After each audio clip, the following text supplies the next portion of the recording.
Happy Halloween, everyone, and welcome to the Double Blue, Green, and Red podcast reviews. I'm Gabinator. I'm Henry. I'm Gordon. And I'm James, and today we'll be reviewing the Ghost Train Saga. Hey Gordon, is it just me or does your voice sound a bit different? Oh, you noticed. Well, I recently went for maintenance at the steamworks, and I had a bit too much lemon water put in my boiler to clean out my pipes a bit. But hey, it worked out better than expected. I think you actually sound better this way, Gordon. Same, it actually suits you.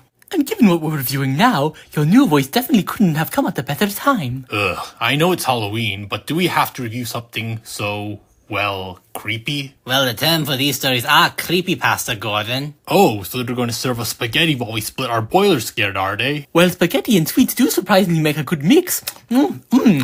Delicious. James, could you please snack later? And Gordon, it's Halloween. There's bound to be a few thrills and chills. I suppose. So without further ado, let's begin. A saga of 3 creepypasta stories, first created by KaneFan701 and later re-released as full movies by Silver Knight 925, we are told the stories of demonic ghost trains who haunt Sodor and later the Clinchfield Railway. The untold story of Timothy and the horror on the Kirk Ronan branch are pretty much an adaptation of the stories Percy's driver told him that time he got covered in flour and pretended to be a ghost to scare Thomas. And then the third story, the Clinchfield Curse, is almost like a standalone sequel. I don't know why, but for some reason I find these ghost stories, well, complex. Hi, the first two about Timothy, well, he wanted to rid Thomas from existence, being the last living E2 and an eyesore who Timothy could have been. However, he never got rid of Thomas despite the fact he could whenever he came near him. I agree, Henry, but based on what we've seen during those movies, Timothy was likely waiting till the day of his suicide murder to carry out his act to destroy Thomas. And don't forget,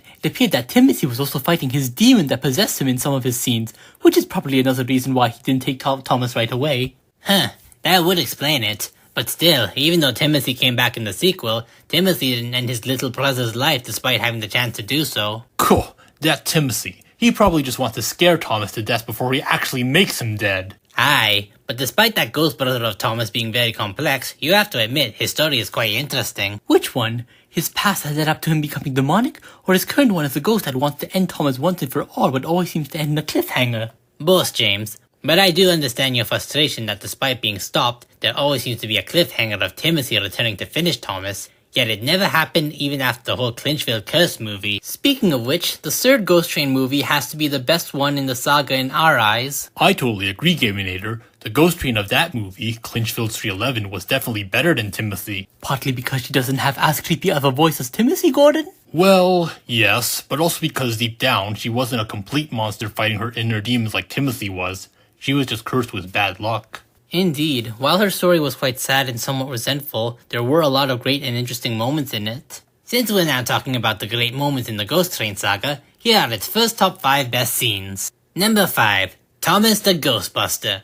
In the climax of the untold story of Timothy, Thomas stops his demonic ghost brother by blowing up the viaduct and causing him to fall into the ravine again. The way Thomas stopped Timothy in that scene was quite interesting. Anyone would think asking Sodor's vicar or an exorcist to vanquish Timothy would have been an option in this story. Guess they didn't have anyone that could. Not that I'm complaining. Thomas would definitely make a great Ghostbuster. Aye, but unlike the Ghostbusters, Thomas could not fully vanquish Timothy, which is the topic of our fourth best scene. Number 4. Timothy kills his horrid manager, again. The climax of the horror on the Kirk Ronan branch, Thomas and Rosie not only encounter the ghost of the Kirk Ronan branch's former manager, but also see Timothy return. In that scene, we not only get a deeper look into Timothy's past on the branch line, we also see Timothy vanquish the ghost of his horrid manager for his mistreatment on him and the other steam engines, which led to Timothy becoming demonic and ghostly vengeful. Revenge is a dark path, but given the ghost manager's greedy and horrible personality, we can't say he didn't deserve it. Number 3. Edward the Ghost Whisperer.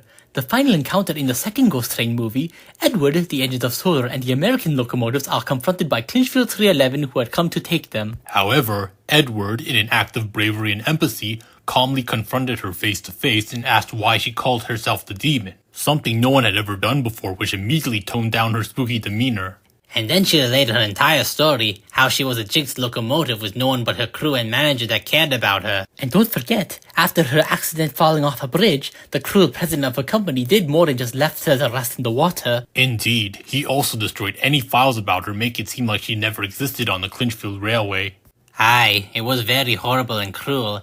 However, her death and suffering was revealed to have been avenged. Number 2. Clinchfield 311 avenged by Victor Tanzig. After 311 relayed her side of the story to the engines, the ghosts of her manager and crew appeared before them, and the former, voiced by Victor Tanzig, revealed that he avenged 311. From what he told, he wanted to help Clinchfield 311, but couldn't because of that tosser company president. And his pain over losing 311 got worse when he learned the president got rid of several of her files. Cool. That horrid president spiritually hurting Clinchfield 311 was bad enough, but ultimately running the company into the ground afterward, he definitely would get what was coming to him. He would have to be removed from office and have a new president to replace him. However, that wouldn't be enough for 311's manager. And that is why he killed the president at night when he was alone, and as a bonus, found files on Clinchfield 311 that he hadn't destroyed and took them home to preserve them. And after burning the body of the dead president along with his car, the manager did something unexpected. Willingly gave his life to Clinchfield 311, saying it was over for them both when he did so. Revenge isn't the right answer, but in cases like this, it can bring closure to those who have suffered more than one should. But our number 1 scene is ultimately what brought closure to 311's story. Number 1. The Clinchfield curse lifts. Following that whole revelation, 311 left the engines in peace with the ghosts of her manager and crew to lift her curse once and for all by crossing the bridge in America that she constantly failed to.